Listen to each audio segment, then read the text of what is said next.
మనతోటి జగదీష్ గారు ఉన్నారు, హైకోర్టు అడ్వకేట్, రాజకీయ విశ్లేషకులు. జగదీష్ గారు గుడ్ మార్నింగ్ అండి. వెరీ గుడ్ మార్నింగ్ అండి. ఏంటి జగదీష్ గారు, మొత్తానికి కొత్త ప్రభుత్వం కొలువు తీరింది. సో ముఖ్యమంత్రితో పాటు నిన్న ఉప ముఖ్యమంత్రిగా పవన్ కళ్యాణ్ గారు కూడా నిన్న ఛార్జ్ తీసుకున్నారు. సో ఈ రాష్ట్రానికి ఇద్దరు బలమైనటువంటి నేతలు, ఒకరు ముఖ్యమంత్రి చంద్రబాబు నాయుడు గారు, మరొకరు ఉప ముఖ్యమంత్రి పవన్ కళ్యాణ్ గారు. సో మొత్తానికి కనుక చూస్తే గత ప్రభుత్వం చేసినటువంటి అనేక అవకతవకల మీద వీరు సీరియస్గా ఉన్నట్టు తెలుస్తూ ఉంది. కార్పొరేషన్లలో పెద్ద ఎత్తున అవినీతి జరిగింది కార్పొరేషన్లో. సో మరి వీటి మీద విచారణకైతే కూటమి ప్రభుత్వం సిద్ధంగా ఉన్నట్టు తెలుస్తోంది. మొత్తానికి సజ్జల రామకృష్ణారెడ్డి గారికి కూడా ఉచ్చు బిగిస్తూ ఉంది. ఆయన ప్రభుత్వానికి ప్రధాన సలహాదారుగా ఉన్నారు, జగన్మోహన్ రెడ్డి గారికి ఒక బ్యాక్ ఎండ్గా ఉన్నారు. ఒక రకంగా చెప్పాలంటే ఆయన షాడో సీఎంగా కూడా ఆయన పేరుగాంచిన పరిస్థితి ఉంది. సో మరి వీళ్ళందరి పరిస్థితి ఏంటి జగదీష్ గారు? బ్రహ్మనాయుడు గారు, ముందుగా మీకు ప్యానల్లో ఉన్నటువంటి సహచర చంద్ర శ్రీనివాస్ గారికి, అలాగే వెంకటేష్ గారికి, ప్రైమ్ లైన్ ప్రేక్షకులకి అందరికీ నమస్కారం అండి. ముఖ్యంగా పవన్ కళ్యాణ్ గారు డిప్యూటీ సీఎంగా ప్రమాణ స్వీకారం ఆయన ఛార్జ్ తీసుకోవడం, రేపు ఎమ్మెల్యేగా కూడా ప్రమాణ స్వీకారం చేయకపోవడం చాలా సంతోషించదగ్గ విషయం, అభినందించదగ్గ విషయం. ఇక్కడ మన డిబేట్ వచ్చి పవన్ కళ్యాణ్ గురించి కాకపోయినప్పటికీ మనం మాట్లాడుకున్నాం. ఆయన గురించి రెండు మాటలు చెప్పి నేను ఎందుకంటే ఆయన నిన్న ఉప ముఖ్యమంత్రిగా ప్రమాణ స్వీకారం చేసేటప్పుడు ఖచ్చితంగా ఆయన గురించి రెండు నిమిషాలు చర్చించాల్సిందే. పవన్ కళ్యాణ్ అనే వ్యక్తి సినిమాల్లో ఓ మంచి హీరో అంటే అభిమానులు మెండుగా అభిమానులు సంపాదించుకున్న హీరో. అదేవిధంగా రాజకీయాల్లో ఆయన ఈజీగా ఈరోజు ఈ పొజిషన్ రాలేదు. ఆయన 10 సంవత్సరాలు అనేక సమస్యలను ఎదుర్కొని ప్రజలతో మమేకమై ఆయన అభిమానులు కూడా పక్కదావ పట్టించిన రాజకీయ పార్టీల నుంచి రాజకీయాలు నేర్చుకుని, మేము పవన్ కళ్యాణ్ అభిమాని, లేకపోతే పవన్ కళ్యాణ్ అంటే మాకు ఇష్టం, కానీ ఓటు మాత్రం వైసీపీకి వేస్తాం, ఓటు మాత్రం ఇంకో పార్టీకి వేస్తామన్న ధోరణి నుంచి ఆయన పాఠాలు నేర్చుకుని ఈ రోజు ఆయన డిప్యూటీ సీఎంగా సాధించిన విజయాన్ని ఖచ్చితంగా ప్రతి ఒక్కరూ, రాజకీయ అనుభవం ఉన్న వాళ్ళు కావచ్చు, ఎవరైనా సరే అభినందించాల్సిన విషయం ఇది. ఆయన చాలా అర్హత కలిగిన వ్యక్తి ఈ పదవికి ఆయన అలంకారం అని నేను అనుకుంటున్నాను. గతంలో ఈ పదవిని అలంకరించిన వాళ్ళలో 70-80 ఏళ్ళ వ్యక్తి డిప్యూటీ సీఎం గా ఉండి జగన్మోహన్ రెడ్డి పాదాలకే పరిమితం అయిపోయినాడు. చాలా మంది పేర్లు కూడా తెలియదు మీరు చెప్పినట్టు. ఇది ఒక రకమైన గొప్ప విషయం. ఇంకా పరిపాలన విషయానికి వస్తే ఈ రోజే ఆయన గురించి మనం చెప్పుకోవాల్సిన అవసరం లేదు. ఈ రోజు ఆయన ఖచ్చితంగా చేయగలరనే నమ్మకం, విశ్వాసం ఆంధ్రప్రదేశ్ లో ఉంది అనడానికి నిన్న ఆయనకి లభించిన విశేషమైన స్వాగతం మనకు చెప్తుంది. ఓకే, వాస్తవంగా ఇది సపరేట్ గా ఒక డిబేట్ పెట్టుకోవాల్సిన విషయం. బట్ ఈ రోజుతో మినిమైజ్ చేసుకుంటూ అవినీతి విషయంలోకి వెళ్ళిపోదాం. విభజిత ఆంధ్రప్రదేశ్ ని 2 భాగాలుగా విభజించాలండి. క్రీస్తు శకము క్రీస్తు పూర్వం అనేసి ఏ విధంగా ఉందో, వైసీపీ పరిపాలనకు ముందు, వైసీపీ పరిపాలనకు తర్వాత, ఇలా విభజిస్తేనే మాట్లాడుకోగలం ఈ అవినీతి గురించి. ఇది ఎవరైనా ఒప్పుకోవాల్సిన నిజం. నేను బలవంతంగా ఒప్పించాల్సిన అవసరం లేదు.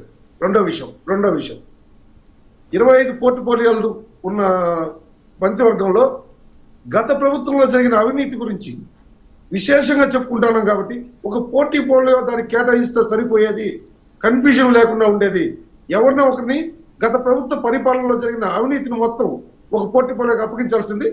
సరే, వాళ్ళు ఏ విధంగా పని విభజన చేసుకున్నారో పక్కన పెడితే, సజ్జల రామకృష్ణారెడ్డి సకల శాఖ మంత్రిగా ప్రసిద్ధులు. ఆంధ్రప్రదేశ్ లో ఏం జరిగినా ఎవరు ముందుకు రారు. ఏ డిప్యూటీ సీఎం వచ్చి ప్రెస్ మీట్ పెట్టడు, ఏ సీఎం అసలు మాట్లాడు. ఆయన కదా పక్కన పెడదాం. డిప్యూటీ సీఎం ఎవరు పబ్లిక్ ని, మీడియాని కానీ పబ్లిక్ కానీ నోటీస్ చేసి జరిగిన అభివృద్ధి కావచ్చు, జరిగిన విధ్వంసం గురించి కావచ్చు, లా అండ్ ఆర్డర్ లేకపోవడం కావచ్చు, ఎలాంటి వాటిపైన సమీక్షలు వివరణ ఇచ్చిన దాఖలాలు లేవు, సమీక్షలు చేసిన దాఖలాలు లేవు. సో మనం జగన్మోహన్ రెడ్డి గురించి కంటే కూడా సజ్జల రామకృష్ణారెడ్డి గురించి ఎక్కువ మాట్లాడుకోవాలి. సజ్జల రామకృష్ణారెడ్డికి ప్రతి విషయంలోనూ ఆయన ముందుకు రావడానికి కారణం ఏమంటే, ప్రతి విషయంలోనూ ఆయనకు అనుభవం ఉంది. ఏదన్నా కావచ్చు, అది సిఐడి దగ్గర నుంచి తీసుకుంటే, రఘురామకృష్ణరాజు విషయం తీసుకోండి, లేదు స్టార్టింగ్ విధ్వంసం ప్రజావేదిక కూలగొట్టిన నాటి నుంచి తీసుకోండి, ప్రజలకు ప్రతి ఒక్కటి ఈవెన్ దో మన ప్యాలెస్, ఆంధ్రదేశానికే తలమానికంగా కట్టిన ప్యాలెస్, దాంట్లో ఎవరు ఉండాలో తెలియదు కానీ చూడడానికి కన్నుల పండుగగా ఉంది. ఇలాంటివి కూడా ఉంటాయని వింతలు విశేషాలు నాట్ ఓన్లీ ఏపీ మీడియా, ప్రపంచమే కళ్ళు చెదురుతున్నాయి, ఇలాంటివి ఉంటాయని ఎవరికి తెలియదు. అంత ఆవిడ రోజా గారు ఒక మాట అన్నారండి, వెంకటేశ్వర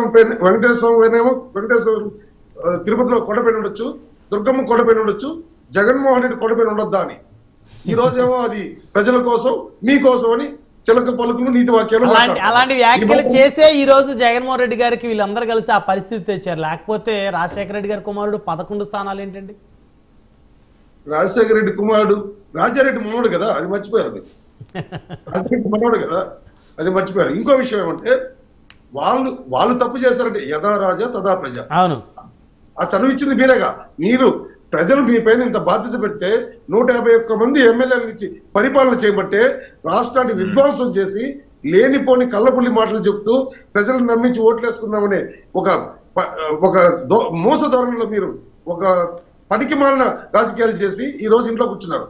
నేను రాజకీయాల గురించి పక్కన పెడితే పరిపాలన గురించి మాట్లాడుకోవాల్సి వస్తే రాష్ట్రాన్ని చిందరవందర చేసి పెట్టారు. ఈ రోజు గతంలో అధికార మార్పిడి జరిగితే డెవలప్మెంట్ జరగలేదు, డెవలప్మెంట్ చేసుకుందాం అనే పరిస్థితి.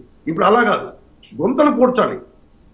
జరిగిన విధ్వంసాన్ని ముందు ప్లాట్ఫామ్ క్రియేట్ చేసుకోవాలి, ఆ తర్వాతే పునాదులు లేవు, పునాదుల కింద సాయిల్ కట్టగా లేదు, ఆ పునాదులు పిల్లర్స్ వేసుకొని పోవాల్సిన పరిస్థితి. ఈ పునాదుల్లో ఇక్కడ జరిగిన అక్రమాలని చూసుకోవాల్సిన పరిస్థితి.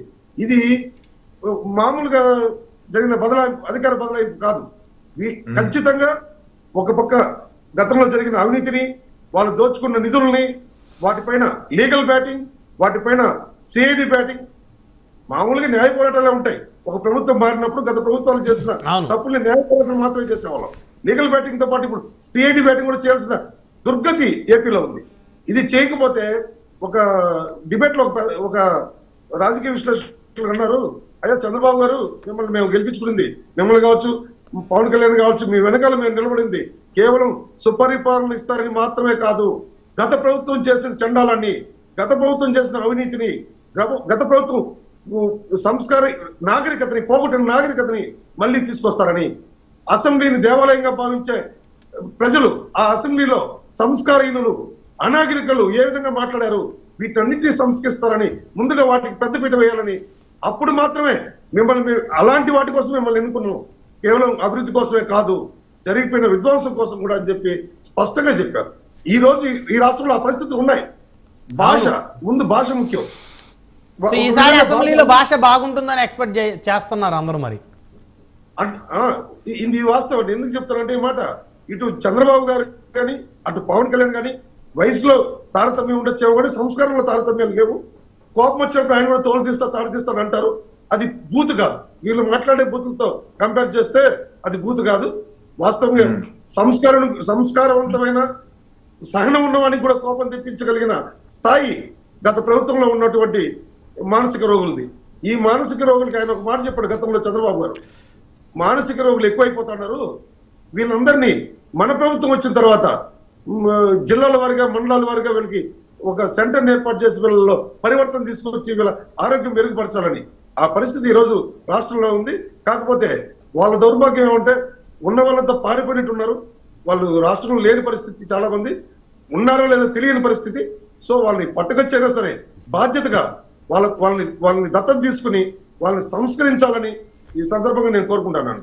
రైట్. సో మొత్తానికి ఇప్పుడు కార్పొరేషన్ల పరిస్థితి ఏంటి? ఎలా మరి అందులో జరిగిన అవినీతిని, కొన్ని కార్పొరేషన్లో జీతాలు తీసుకొని వైసీపీ పార్టీ ఆఫీసులో పనిచేశారనేటువంటి ఆరోపణలు పెద్ద ఎత్తున వస్తున్నాయి. మరి వాటిని ఎలా ఐడెంటిఫై చేస్తారు జగదీష్ గారు?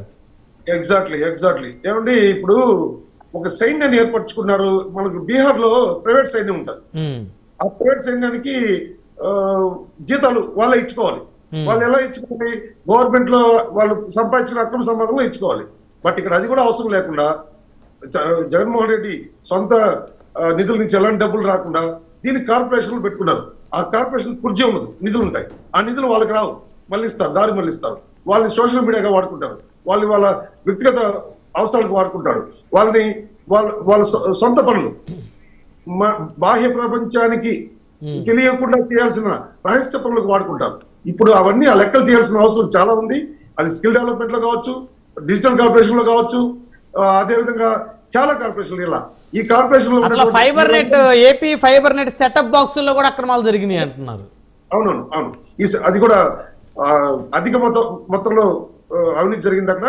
ఇవన్నిటిని ఏమండి ఇంకో చిన్న విషయం అండి, ఇక్కడ సినిమాల్లో లాగా అన్వేషించి ఏదో నిఘా సంస్థలు పెట్టి ఎత్తుకోవాల్సిన పని లేదు.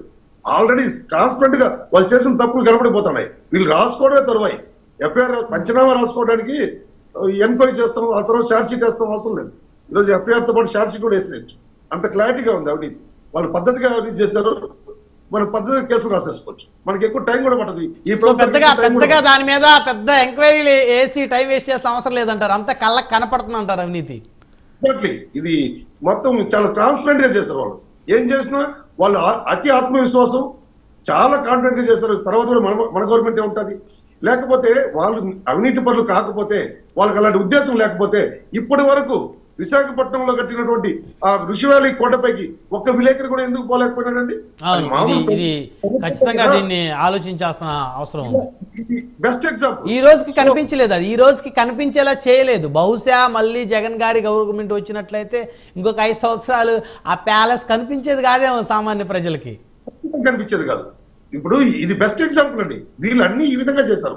ఎందుకంటే భవిష్యత్తులో కూడా ఆయన 9వ తేదీ ప్రమాణ స్వీకారం చేస్తుంటే మనం ఆ ప్యాలెస్ రోడ్లో నుంచి దూరంగా భయపడుతూ చూస్తూ అటు పక్క దాటుకోవాల్సిందే భీములకి. ఇప్పుడున్న ఇక్కడున్న ప్యాలెస్ కూడా మనం చూసిన వాళ్ళం కాదు ఇప్పటి వరకు. మొన్న ఈ గవర్నమెంట్ వచ్చిన తర్వాత ఆ రేవేంద్రపాడు రోడ్డు ఓపెన్ అయిన తర్వాత మాత్రం ఈ ప్యాలెస్ కూడా కనబడుతుంది. ఇప్పుడు ఈ ప్యాలెస్ మాత్రమే కనపడినాయి. ఇప్పటి వరకు జరిగిన అవినీతి అతి తొందరలో, నాకు తెలిసి పెద్దగా టైం కూడా తీసుకోరు. మామూలుగా ఒక ఓటు ఉందండి, డిజర్వ్ అనే ఒక డిజర్వ్ అనే డిజాస్ అనే ఒక ఓడి ఉంది. అంటే ఇవి కొత్త కాదండి. మనం ఇప్పుడు సిఐడి కేసులు పట్టేది కొత్త కాదు. ఎందుకంటే వాళ్ళే చూపించేస్తారు ఏ విధంగా పెట్టాలి, సిఐడిని ఏ విధంగా వాడుకోవాలి అనేది వాళ్ళే చెప్పేశారు. కాబట్టి చాలా ఈజీ అయిపోయింది. కాబట్టి ఈ పనులంతా నల్లేరు మీద నడకలాగా చాలా ఈజీగా అయిపోతాయి. రైట్. మళ్ళీ వస్తాను జగదీష్ గారు.